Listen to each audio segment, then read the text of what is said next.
Cała seria Stalker przyzwyczaiła nas do dużych, otwartych terenów, po których możemy się swobodnie poruszać. Naturalnie im dalej zabrnęliśmy, tym rozgrywka stawała się trudniejsza, ale wizytówką całej serii pozostały sporej wielkości lokacje, otwarte do eksploracji. Pomiędzy projektami poziomów Cienia Czarnobyla i Zewu Prypeci są oczywiście ogromne różnice, ale można uznać, że wizja z trzeciej części trylogii jest po prostu ewolucją tego, co było wcześniej. Za dość kontrowersyjne uznawane są z kolei decyzje w Czystym Niebie.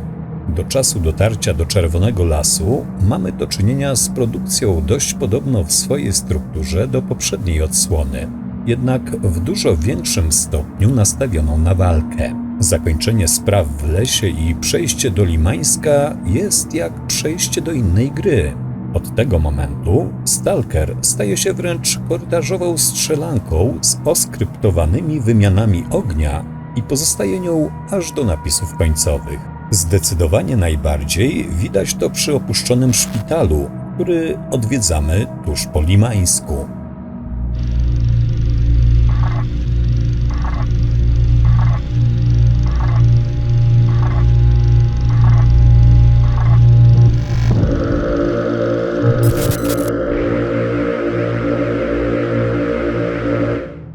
Lokacja jest bardzo mała i w przeciwieństwie do innych całkowicie zamknięta.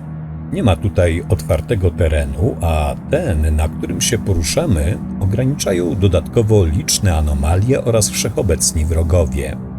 Fabularnie jest to ostatni bastion bojowników Monolitu, a w trakcie fabuły Czystego Nieba jedyna droga do ścisłego centrum zony, czyli elektrowni.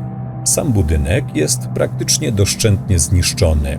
Zawaliła się większa część dachu, niektóre z pomieszczeń są całkowicie niedostępne, natomiast sam szpital został zatopiony w ziemi, najprawdopodobniej pod wpływem ekstremalnie silnej anomalii grawitacyjnej. Tutaj kryje się pierwsza ciekawostka, którą być może przegapiliście. Podczas przebywania na terenie opuszczonego szpitala strzałka kompasu na minimapie w rogu jest odwrócona, czyli kierujemy się z północy na południe, a nie, jak sugerowałaby duża mapa, odwrotnie. Jedynym wytłumaczeniem, jakie pasowałoby do tego uniwersum, jest fakt, iż silne oddziaływania grawitacyjne wytworzyły jakiegoś rodzaju anomalię magnetyczną. W trakcie rozgrywki nikt o tym nie wspomina, więc najprawdopodobniej jest to zwyczajne niedopatrzenie ze strony GSC. Bardzo dziwne, ale jednak niedopatrzenie. Jak wiele innych lokacji w Stalkerze, również i ta wzorowana jest na istniejącym w rzeczywistości miejscu, choć nie w tak dużym stopniu jak na przykład Limańsk. Opuszczony szpital powstał bowiem dzięki inspiracji elektrownią wodną na rzece Jagala, znajdującej się niecałe 25 km od Tallina, czyli stolicy Estonii. Jeśli zastanawiacie się, co takiego specjalnego było w tej elektrowni, to spieszymy z wyjaśnieniem. Było to jedno z miejsc, w których kręcono Stalkera Tarkowskiego. Co ciekawe, odrobinę inną, ale właściwie niezmienioną wersję opuszczonego szpitala znajdziemy w buildzie 3120, stworzonym prawdopodobnie przed Games Convention 2007. Na ślady lokacji natrafimy w plikach po rozpakowaniu gry, jednak w samej kompilacji jej nie uświadczymy. Już na tym etapie GSC wycięło z gry jedną, bardzo istotną jej część. Jak pamiętacie, w premierowej wersji Czystego Nieba wyjście ze szpitala oznacza teleportację do elektrowni i rozpoczyna końcową sekwencję. Pierwotne plany zakładały, że mapa będzie łączyć się z podziemiami, które miały rekompensować brak laboratoriów świadomości Z w tej odsłonie serii. Rezygnacja z nich była podyktowana prawdopodobnie tą korytarzowością końcowych etapów gry.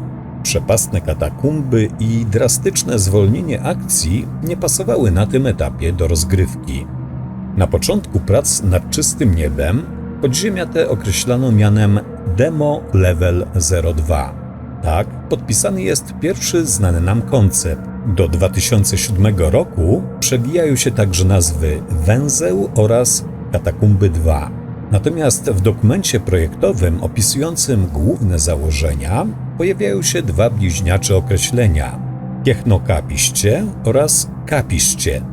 Najogólniej mówiąc, poziom ten był bardzo wczesną wersją tunelu, jaki pojawi się w trzeciej części serii. Tyle, że prototypowa wersja z Czystego Nieba miała nieco inne znaczenie dla samego uniwersum, ponieważ podziemia oraz sam szpital miały łączyć się dodatkowo z niezrealizowanym tunelem pod wysypiskiem, a na pewnym etapie również ze wszystkimi laboratoriami na terenie strefy wykluczenia, tworząc ogromny kompleks badawczy, do którego dostęp uzyskać można było w kilku strategicznych dla przeprowadzanych w zonie badań, między innymi w Czerwonym Lesie, bo to właśnie do tych podziemi początkowo miał uciec Striełok ścigany przez Szramę.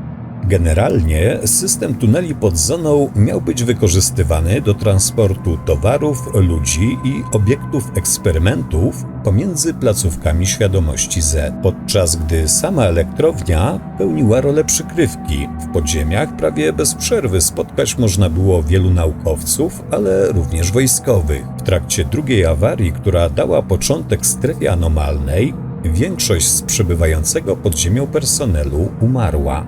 Ci, którym udało się jakoś przeżyć, przeszli liczne potworne mutacje, które zmieniły ich w obrzydliwe monstra, znane jako Morloki. Degradacja funkcji poznawczych sprawiła, że mutanty przebywające w tym miejscu założyły specyficzny kult, a w tunelach znajdowało się jego główne sanktuarium. Właśnie jako sanktuarium lub świątynię można tłumaczyć jedną z pierwotnych nazw, jakie nosiły katakumby – kapiszcze. Przedrostek techno wiązał się z tym, iż mutanty przypisywały boską moc otaczającej ich starej technologii z małym reaktorem znajdującym się w jednym z pomieszczeń na czele. Żaden dokument nie wspomina o tym, jak reaktor się tam znalazł. Być może był źródłem zasilania dla jednego z eksperymentów. W prawdziwym świecie kapiszcza to nic innego jak stare słowiańskie miejsca kultu znajdujące się pod gołym niebem. W Europie zachowało się ich co najmniej kilkadziesiąt, a jeśli będziecie kiedyś w okolicach Ślęży, to warto pozwiedzać okolice, ponieważ znajduje się tam sporo rzeźb będących pozostałością po kulcie solarnym, którego początki sięgają nawet epoki brązu. Inne kapiszcza możecie obejrzeć w Gajownikach czy Trzebiatowie, ale to tylko ciekawostka nie mająca związku z tematem materiału. Andrzej Lewicki w jednym ze swoich publikowanych na YouTube filmów z cyklu Złowrogie tajemnice Stalkera pokazał kilka dokumentów projektowych, w których widać wyraźnie mapę wczesnej wersji gry. Znajdują się na niej wspomniane podziemia pod wysypiskiem. Limańsk nie ma jeszcze nazwy, a pomiędzy miastem a elektrownią jest wyraźne połączenie tunelem, który poznamy w trzeciej części trylogii jako Prypeć 1. Lewicki wspomina także o tym, jakoby ludzie z Limańska bezpośrednio po drugiej katastrofie trafili do podziemi. Katakumby 2 były też domem wszystkich sobowtórów, jakie odgrywały ogromną rolę w pierwotnej fabule Czystego Nieba. Tym jednak zajmiemy się przy innej okazji. Opuszczony szpital pozostaje lokacją bardzo klimatyczną, choć całkowicie liniową, a wycięcie oryginalnych podziemi i związanych z nimi pomysłów sprawiło, że, podobnie jak Limańsk, stał się krótką liniową mapą, którą rzadko odwiedzamy nawet w modach. Wyjątkiem może tu być Lost Alpha, w której zwiedzimy zarówno sam szpital, jak i znajdujące się pod nim podziemia. Spędzimy tu zdecydowanie więcej czasu niż w Czystym Niebie, ale podobnie jak w oryginale, nie jest to lokacja, do której będziemy wracać.